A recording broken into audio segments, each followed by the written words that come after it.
Welcome to Volume 22, Issue 2 of Stroke Recovery News, Winter-Spring 2022. Contents include Stroke under 65 and accessing NDIS, page 1, Single-use plastic straw exemption, page 3, Using electric vehicles after stroke, page 4, Decision aid for older drivers, page 6, Vale Stewart Chalmers, OAM, page 7, Notice of AGM, page 8, Board Directors, page 9, New South Wales Stroke Awareness Week, page 11, Research, page 14, and Building Capacity Conference Photos, page 15. Stroke under 65 and accessing NDIS funding. While the median age for stroke in Australia is around 75 years, 1 in every 4 strokes occur in a person aged less than 65 years. That equates to around 20 strokes a day, impacting Australians under the age of 65. The National Disability Insurance Scheme, NDIS, is available throughout Australia to anyone under the age of 65 who can demonstrate they have a significant and permanent intellectual, physical, sensory, cognitive, or psychosocial disability. The overall aim of the NDIS is to improve a person's ability to function in all aspects of daily living and over time gain more independence. NDIS funding may be available to provide extra support around the home, allow you to participate in social, recreational activities, give you access to rehabilitation and exercise programs, as well as aids or equipment. Following a stroke, it is not uncommon to experience a certain degree of anxiety and depression. In these cases, the NDIS funding may be available to you for mental health support and any other support you need to help you maintain your well-being and your independence. It is critical survivors of stroke who participate in the scheme are correctly classified to ensure the NDIS get a true picture of this cohort and is better able to understand their needs as well as what the barriers to access may be. To be eligible for NDIS funding, the disease or medical condition must cause permanent impairment, physical, intellectual, cognitive, neurological, visual, hearing, or psychosocial, resulting in a significant disability. Examples of this include hemiparesis, muscle weakness or partial paralysis on one side of your body, speech difficulties, pain, or memory loss. Any of these may significantly impact activities of daily living, quality of life, and self-esteem. The NDIS funds numerous critical services for people who have disabilities resulting from a stroke. These include personal care, support, community access support, nutritional support, skills development, transport, household tasks, and behavioural support. To join the NDIS, you need to meet the access requirements. This includes the scheme being available in your area, your age, your residence status, and the nature of your disability.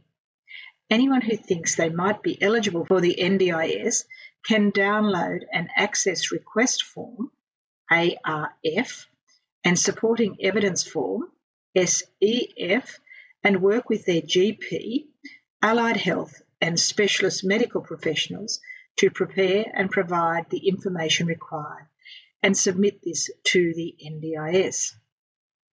Currently, the NDIS supports 63,573 stroke survivors under the age of 65. So if you are under the age of 65, have experienced a stroke, and have issues, you may be eligible to receive support from the NDIS. Your goals. An NDIS plan will be designed with you in mind as an individual, so you need to decide the right goals for you that will enable you to maintain or improve your quality of life. It may be helpful to have a mix of short and long-term goals and plans on how you will achieve these goals. Some areas to consider. What do you need to change, implement, to better service you at home or in the community.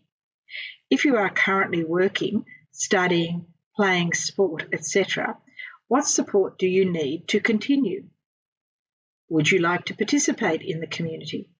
Do you need more support that will require you to engage more in the community?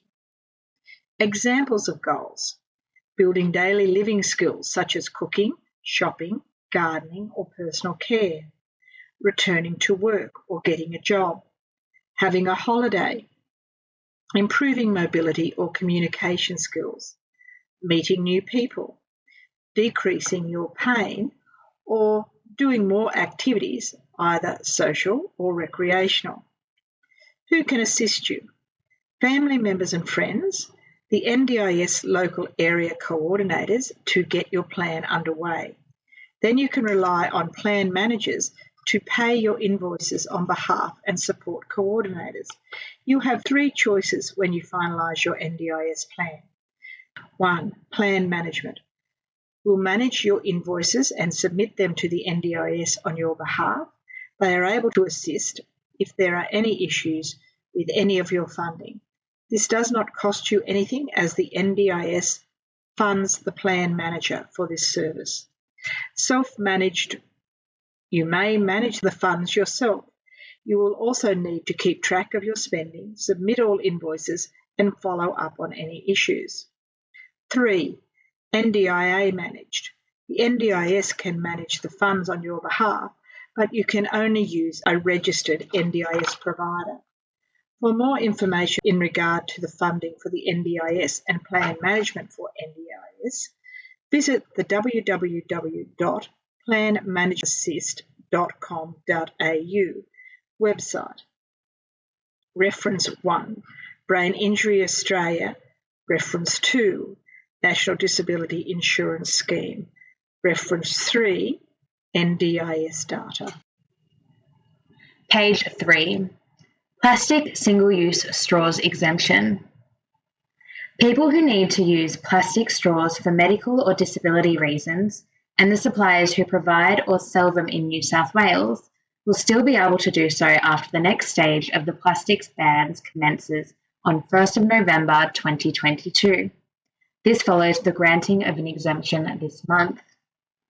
If you are an individual who needs a plastic single-use straw due to a disability or other medical need, or an individual/organisation acting on behalf of someone who does, you can continue to access plastic single-use straws where they are available.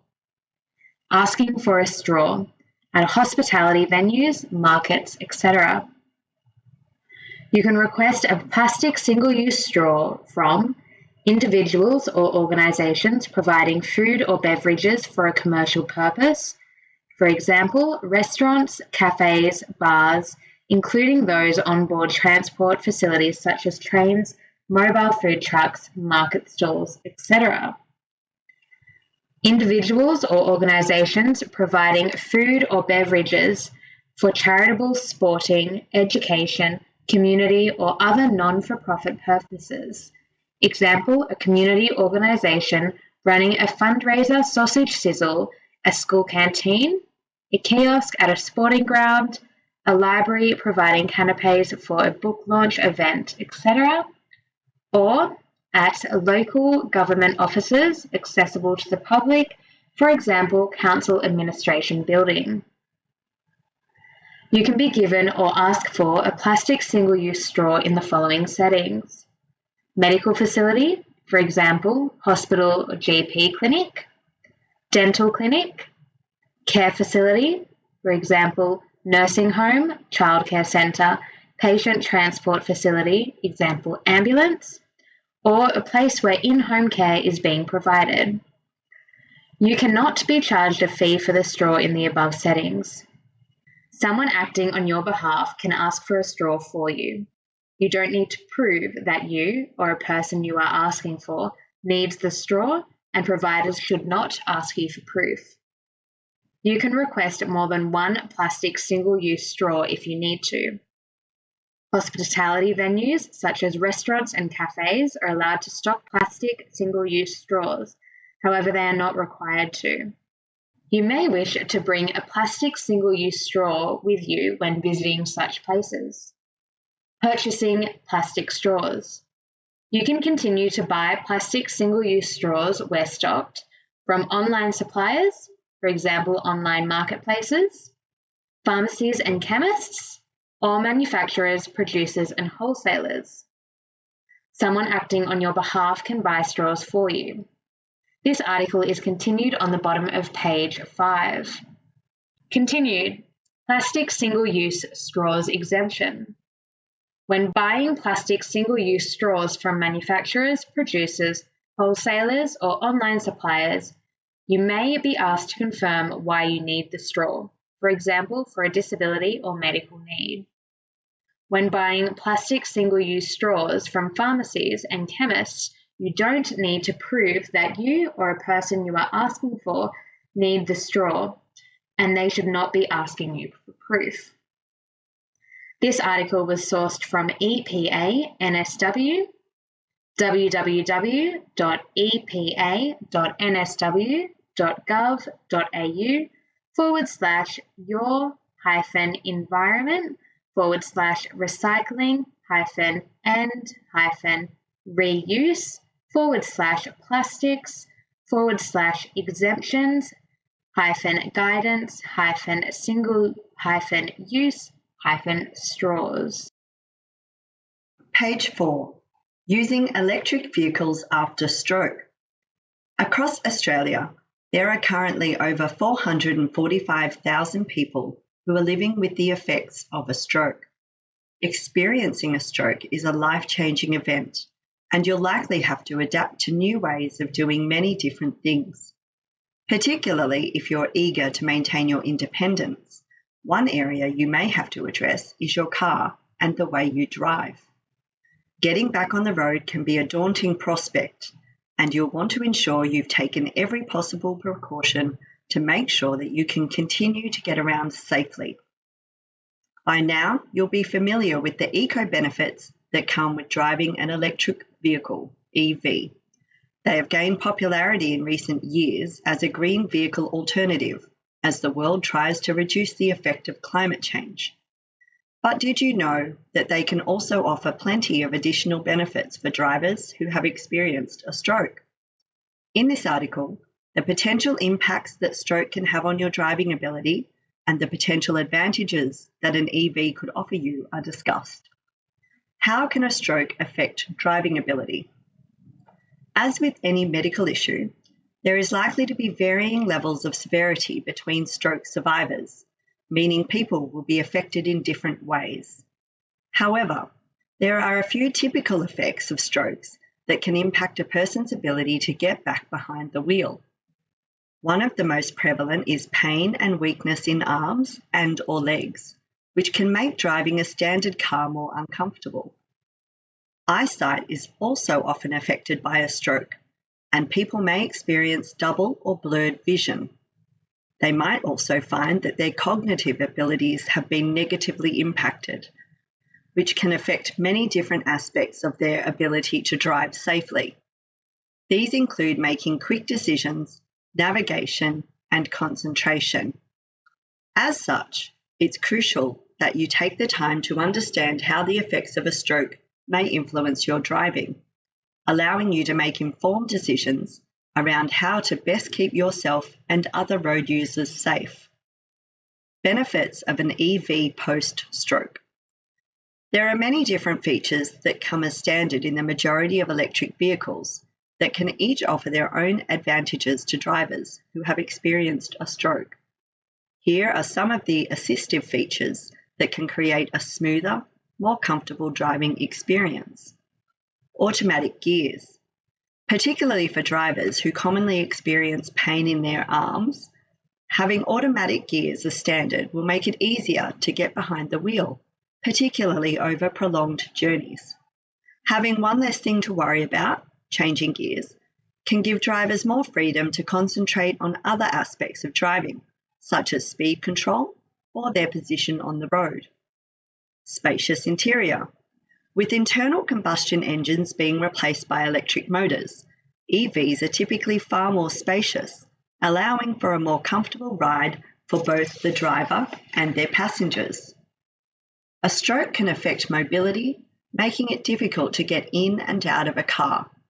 As such, the additional space inside an EV could help to make this process easier and improve comfort throughout your journey.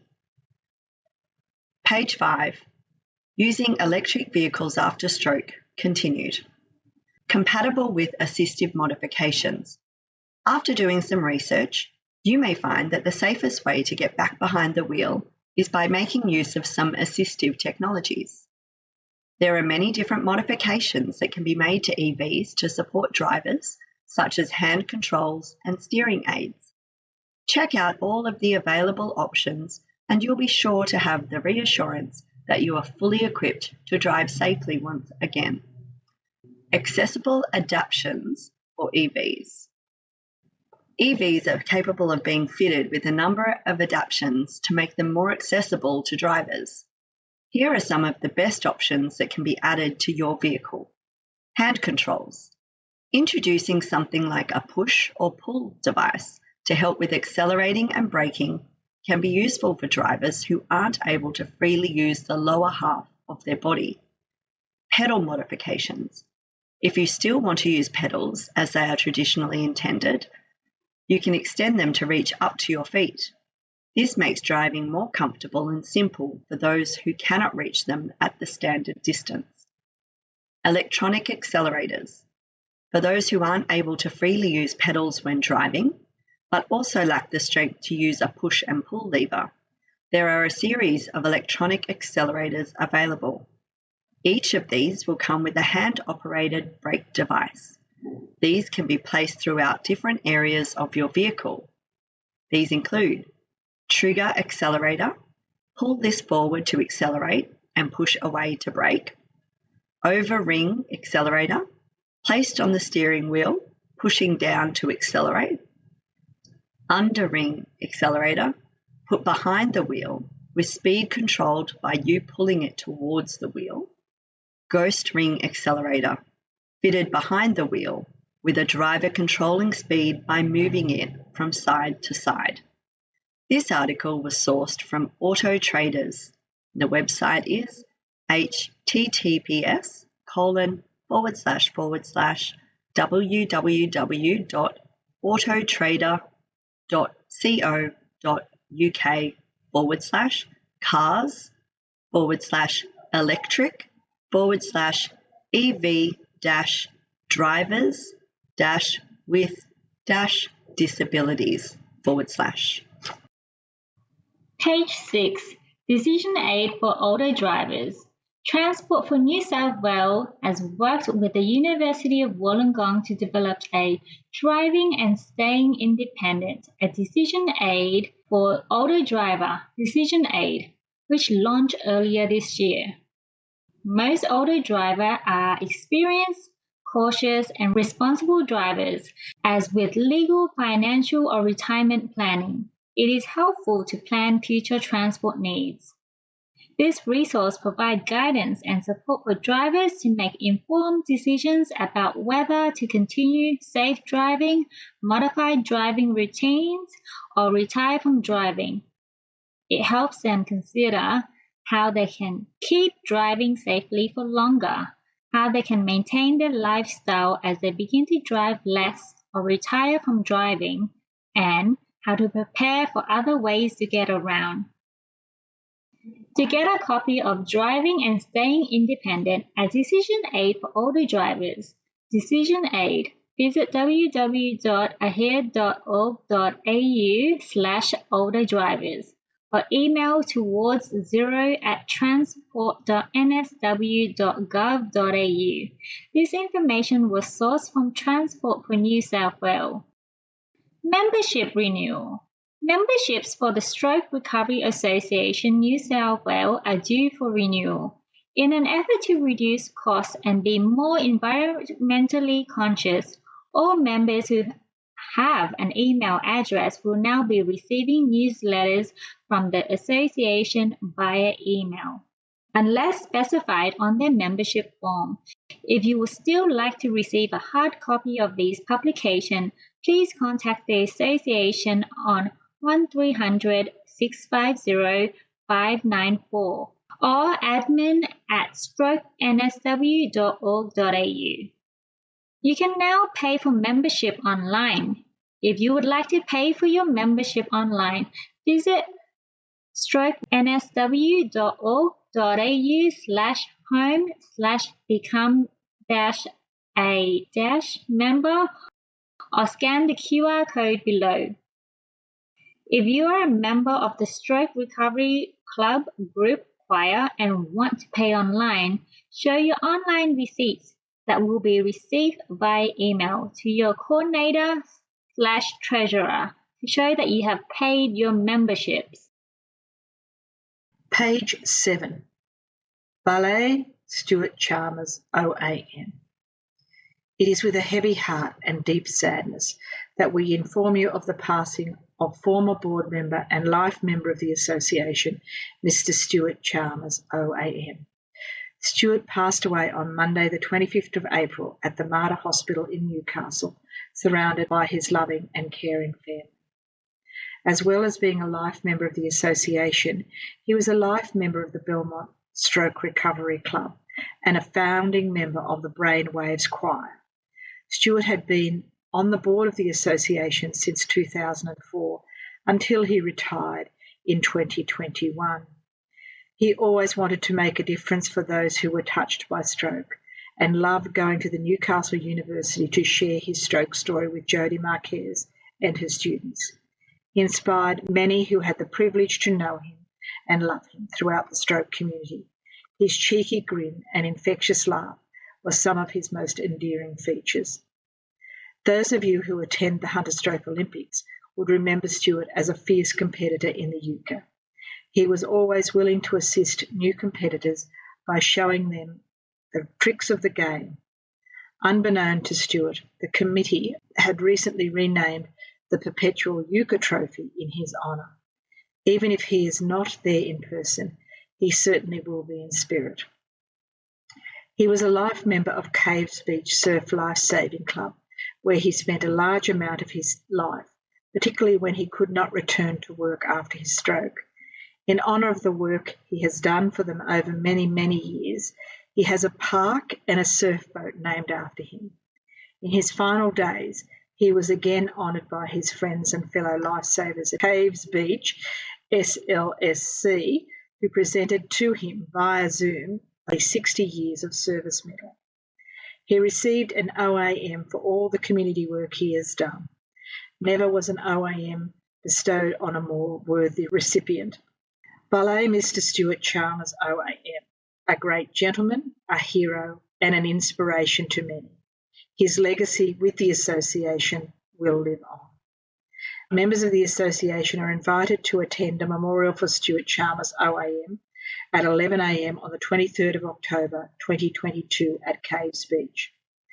RSVP to the association on 1300-650-594 or info@strokensw.org.au. Page 8. Notice of Annual General Meeting. Notice of Meeting. The 2022 Annual General Meeting of the Stroke Recovery Association New South Wales will be held on Friday, the 4th of November 2022 in Orange, New South Wales, commencing at 10:30 a.m. for a morning tea followed by a 11 a.m. start. At the conclusion of the meeting, a light luncheon will be served. RSVP to the association on 1300-650-594 or admin@strokensw.org.au by the 26th of October 2022. Nomination forms for the board positions are enclosed in this newsletter. Further details about the meeting and voting will be sent out to all members mid-September 2022. Page 9. Welcome to new board members. Following the departure of long-standing board members, an expression of interest was sent out to all members of the association to join as interim board members for the remainder of 2022. After being overwhelmed with the quality of submissions, the Board of Directors are thrilled to present your interim board members, Kylie Tastula and Jeanette Daniel, and new public officer Karen Felton for 2022. Kylie Tastula, Neurosciences Nurse Practitioner, Royal Prince Alfred Hospital, Sydney. Kylie is the Neurosciences Nurse Practitioner at Royal Prince Alfred Hospital, Sydney. Her role has several focuses. She coordinates the hyperacute stroke care at RPA, runs the stroke call program, including attending and leading all calls in hours, maintaining and analysing all the data around hyperacute care. Kylie coordinates the statewide endovascular clot retrieval, ECR, service and runs several clinics including stroke reperfusion follow-ups, young stroke, acute stroke, and secondary prevention clinics. She also works in the mild head injury/concussion clinic, reviewing and triaging all patients following referral from ED, trauma services, allied health, and GP networks. Her role over the years has included service review and planning, hospital redevelopment, clinical consultancy, research, education, and advocacy. She is currently the nursing co-chair for the Agency for Clinical Innovation, ACI. Kylie has an interest in quality improvement, clinical leadership, and patient advocacy. Jeanette Daniel, the Great Lakes and Manning Stroke Recovery Club. Jeanette experienced an aneurysm whilst teaching in 2013. She was taken to John Hunter Hospital where her 23-year-old daughter gave permission for the insertion of a coil to halt the bleeding in her brain. She experienced a stroke during that surgery, which left permanent paralysis in her left leg. At the age of 44, having previously spent 7 years as a mature-age student to achieve her dream of being a teacher, she was forced to relearn many basic skills. Since her stroke, Jeanette has experienced a divorce, helped her 2 sons through their HSC year, assisted one son to get his driver's license, plus got her own license back after 3 years without it. She was determined to walk her daughter down the aisle at her wedding 19 months after stroke and achieved this. Jeanette is a long-term member of the Great Lakes and Manning's GLAMS Stroke Recovery Club. She regularly attends meetings, outings, events, Olympic training and conferences, and always looks forward to the Hunter Stroke Olympics each year. She eventually accepted the role of Treasurer of GLAMS and has formed a close bond with their wonderful coordinator, Leslie. Like most stroke survivors, Jeanette was isolated during COVID-19, but GLAMS members continued to maintain contact.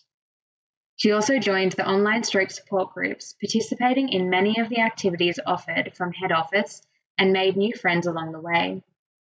Jeanette regularly co-facilitates the Trivia Tuesday and Aphasia Multiple Choice Quiz as part of the association's online stroke support groups. Having experienced the difficulties and setbacks that stroke causes, Jeanette nominated for the board of the Stroke Recovery Association when the opportunity arose. Jeanette is honoured to serve and be part of such a supportive and positive community. Karen Felton, Sydney Inner West Stroke Recovery Club and Aphasia New South Wales founding member. Karen became a full-time carer in 2009 when her husband Paul experienced a heart attack and stroke, leaving him with severe aphasia and physical limitations.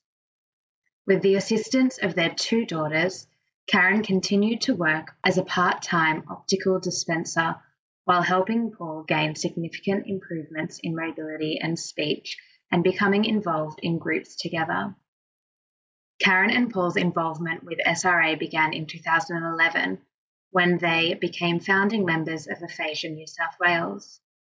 Karen went on to be treasurer from 2012 and assisted in organising events, conferences and administration of the website for Aphasia New South Wales. She was also an active member and treasurer of Sydney Inner West Stroke Recovery Club. Throughout this time, she gained an awareness of the effects of living with stroke and the importance of stroke awareness. Sadly, Paul passed away last year. Karen still works part-time and is enjoying valuable time with her family and her 4 grandchildren. She continues to be involved with stroke recovery and is so honoured to be the new public officer of the association. Karen looks forward to using her experience of a stroke and aphasia to advocate for stroke survivors and carers and to promote stroke recovery.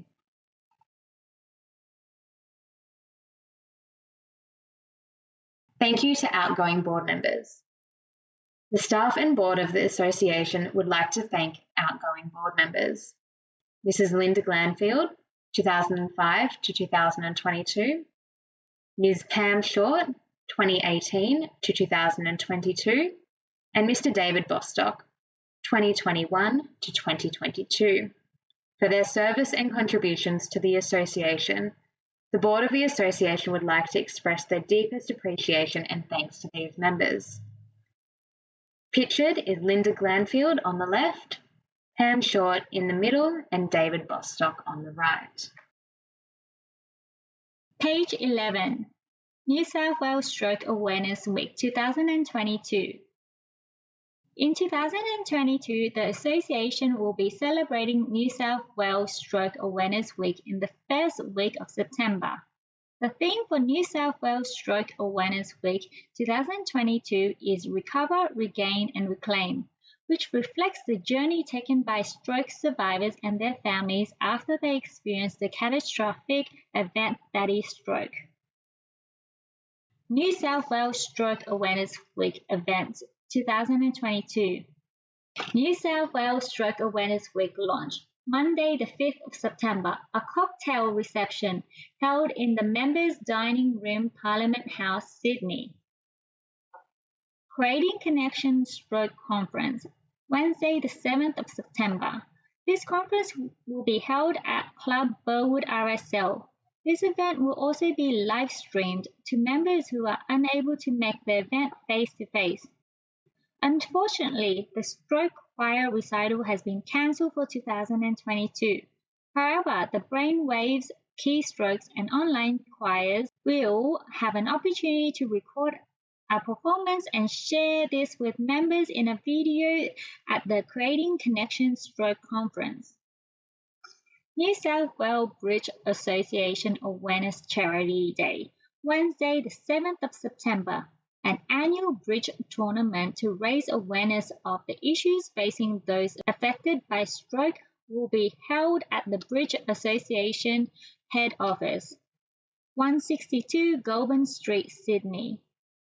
This tournament is held in honour of Mrs. Anita Rosenberg, founder of the Stroke Recovery Association, who was a keen bridge member. Information displays.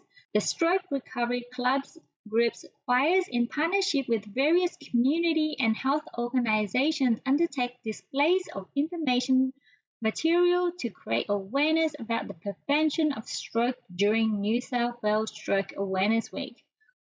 For more information about New South Wales Stroke Awareness Week, contact the Stroke Recovery Association on 1300 650 594 or info@strokensw.gov.au. Page 12. Creating Connection Stroke Conference 2022. Sydney Local Health District and the Stroke Recovery Association invite stroke survivors, carers, families and health professionals to attend the 25th Annual Creating Connection Stroke Conference. It will be held on Wednesday, 7th of September 2022 at 10 a.m. to 4 p.m. It will be held at Club Burwood RSL, 96 Shaftesbury Road, Burwood. The cost for SRA members will be $20. For students, it will also be $20. For health professionals, the cost will be $40, and for non-members, the cost will be $40. This includes morning tea and lunch. The conference will also be live streamed in 2022 free of charge. To attend face-to-face, please contact the Association on 1300 650 594 or on admin@strokensw.org.au. To attend online, please scan the QR code or visit Stroke New South Wales creating connections 2022.eventbrite.com.au. Creating Connections Stroke Conference 2022. Conference Agenda. Wednesday, 7th of September 2022.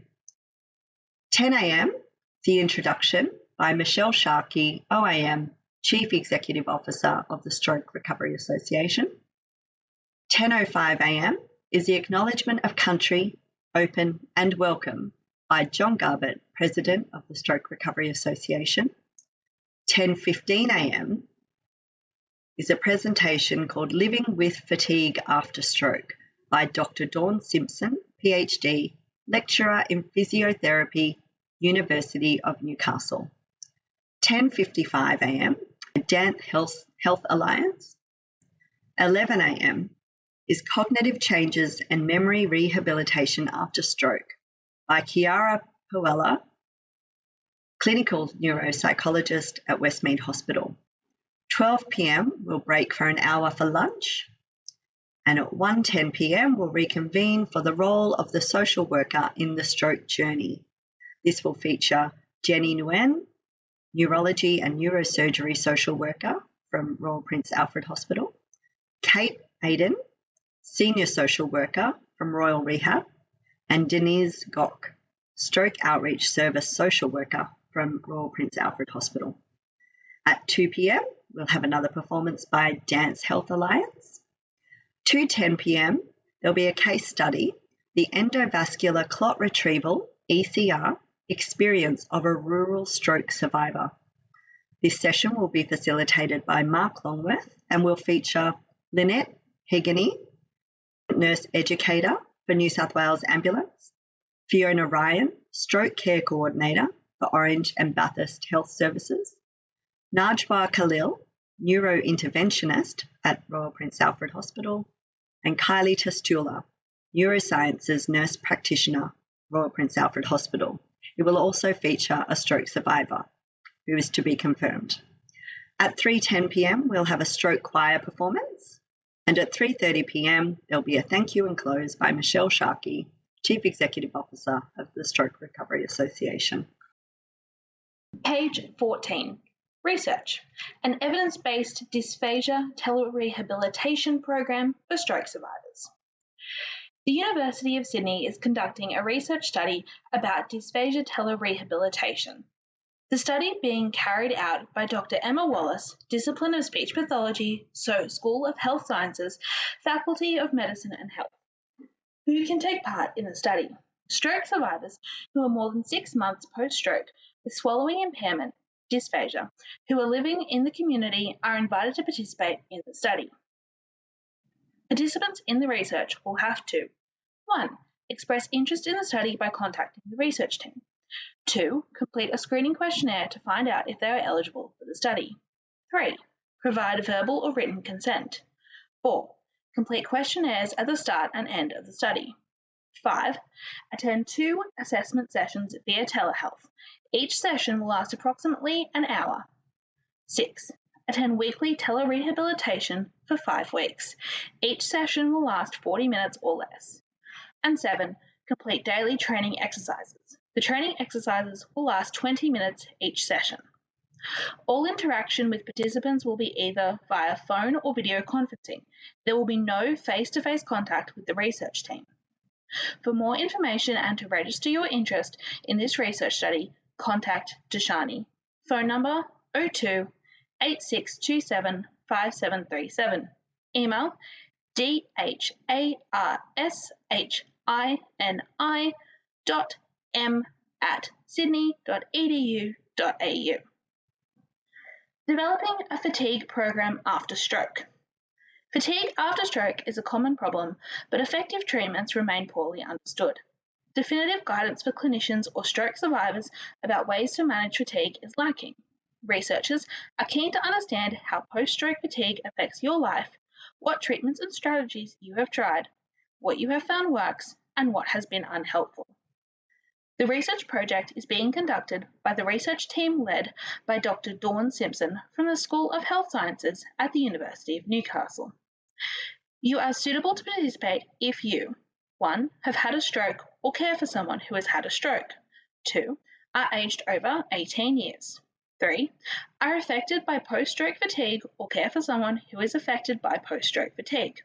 4. Are living in Australia. 5. Were not affected by fatigue prior to your first stroke. If you would like further information, please contact Dr. Dawn Simpson. dawn.simpson@newcastle.edu.au. Phone number 02 4042 0822. Page 16. Stroke Recovery Association, New South Wales. Contact us. Phone 1300 650 594. Email info@strokensw.org.au. Postal address PO Box 3401, Putney, New South Wales 2112. You can find us on Facebook at Stroke Recovery Association, Instagram at Stroke NSW, our website www.strokensw.org.au. Our Twitter handle is @StrokeNSW. Memorial donations. The passing of a family member, friend, or loved one is a very sad and stressful time. Sometimes symbolic gestures and actions provide great comfort to those who are grieving. It is with gratitude that the Stroke Recovery Association receives donations in Memoriam. These donations, which assist us to continue our valuable work, are a wonderful remembrance of the person who has passed away. All donations received by the Association are tax deductible and can be forwarded to our postal address above. Acknowledgement will be sent to the family of the deceased. The Association is happy to provide memorial donation pamphlets, which can be made available at a funeral service with prepaid addressed envelopes. Thank you for your support. Board of the Association. President, John Garbutt. Vice President, Judith Thornley. Secretary/Treasurer, Judith Thornley. Public Officer, Karen Felton. Directors, Jeanette Daniel, Judy Sumner, Kylie Tastula, and Professor Ming Shi Chang Wang. Staff of the Association. Chief Executive Officer, Michelle Sharkey OAM. Financial Manager, Cheryl Smith. Office and Communications Manager, Rachel Field. Administrative Assistant, Carolyn Armstrong. Stroke Project Officer, Maria Nguyen. Community Liaison Officer, Lani Katuli. Disclaimer and copyright. The views expressed in Stroke Recovery News are not necessarily those of the Stroke Recovery Association nor its board. No liability or responsibility is accepted by the publisher for any consequences resulting from any action taken based on information or advertisements included herein. All care is taken to ensure the accuracy of the contents, but this cannot be guaranteed and should not be relied upon. The publisher of Stroke Recovery News is the Stroke Recovery Association of New South Wales. No part of this publication may be reproduced either in print or any other media, including the internet, without the written authorisation of the Chief Executive Officer of the Stroke Recovery Association. Permission should be sought by writing to PO Box 3401, Putney, New South Wales 2112 or info@strokensw.org.au.